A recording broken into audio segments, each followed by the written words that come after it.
Welcome back to the D Bets channel. It is week 17 of the 2025 MLS season, and it is the end of a grueling stretch of May for a lot of MLS teams. Let's talk about that. Let's look back at week 16 really quick, and then let's get into my 5 plays for week 17 of the 2025 MLS season.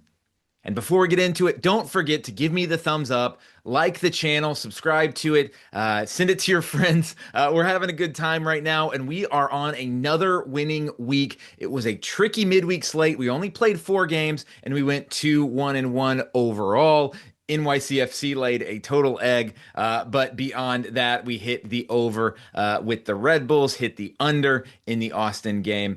So we will take that. Now, what makes this weekend so interesting is this is the end of a grueling stretch for these teams in May, especially if you are in US Open Cup. Some teams have played 9 games this month. It's been a crazy one. And now there's only just a handful of games next weekend before we get into all the international slate, Gold Cup, everything like that.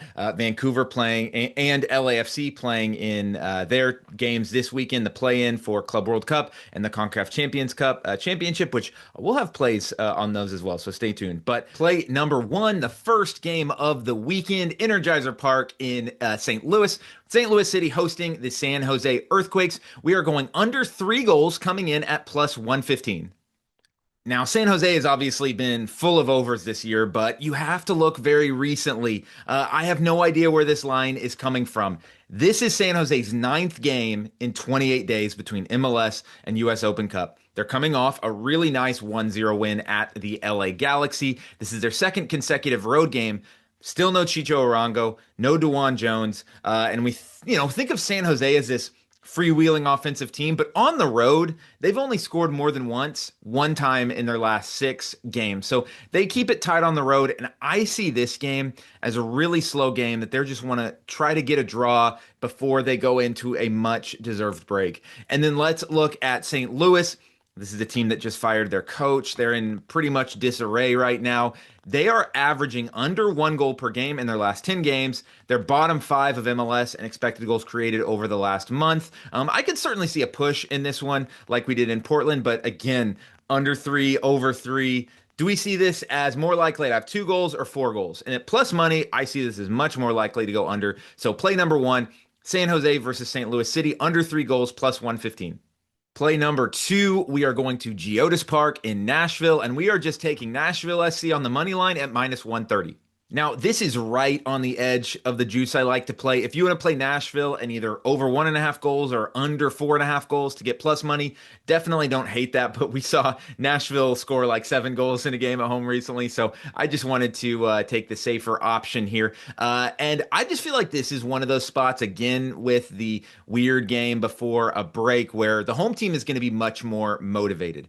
Nashville has Walker Zimmerman back, which is obviously huge. They're unbeaten in 7 in a row after a really respectable draw at Columbus, and they have won 6 out of their 9 home games. You love to see that.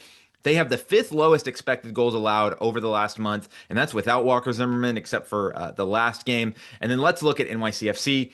They let us down last weekend on Wednesday.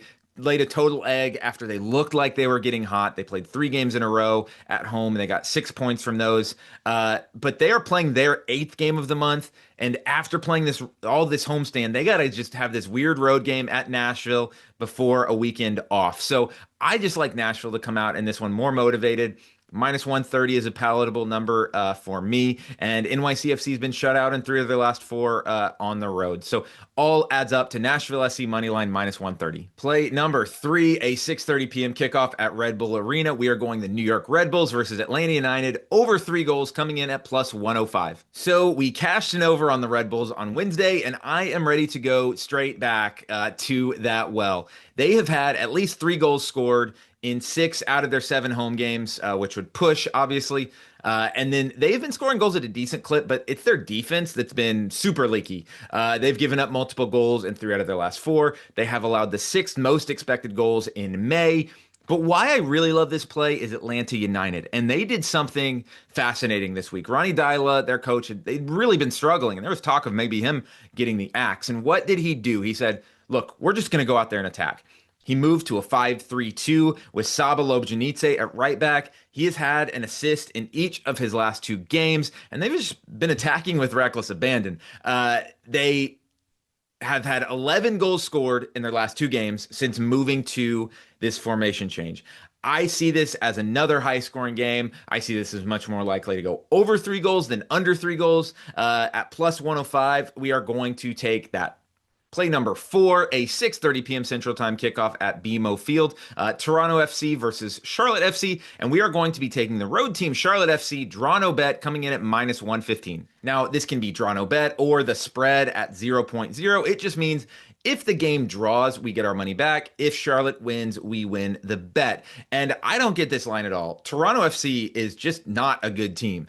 This is their third straight road game. They have already lost to Nashville and Philadelphia in the last week. Now they wrap up the homestand versus Charlotte. And if you take out that bizarre, like 6-1 win against Montreal, they've scored 6 goals in their last 10 games besides that one. Now, Federico Bernardeschi is out on yellow card duty. This is the guy who creates all of their goals. And that plays right into Charlotte's hands. This is a Charlotte team that has only been shut out once in their last 10 games. They have the 4th most expected goals created over the last month. But where they've struggled and not gotten points is because their defense is awful. So the cure to what ails Charlotte is playing a Toronto team without their best attacking players. So I don't see Charlotte losing this match. Maybe it's a draw, which we would get our money back. But we're going to play Charlotte FC draw no bet minus 115. Play number 5, and I hope you know where we're going already by now. 9:30 p.m. Central Time kickoff, Snapdragon Stadium, San Diego FC hosting Austin FC, and we are going under 2.5 goals coming in at plus 115. So they just keep giving us Austin unders at playable numbers. This time it is plus money.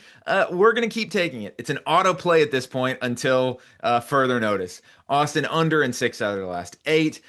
They can't score goals. Now they're playing a San Diego team with the 2nd fewest expected goals allowed in the league over the last month. So I really don't see Austin scoring a goal in this one. If they do, we might be cooked. I do worry a little bit about Ilie Sanchez, who's out for Austin, their midfield engine, but that could just force them to play even more defensively. Again, I'm happy to go down with the ship. San Diego has scored multiple goals in half of their last 8 games. So if San Diego doesn't score multiple goals, we're very likely to win this bet. I could see it being a 2-0.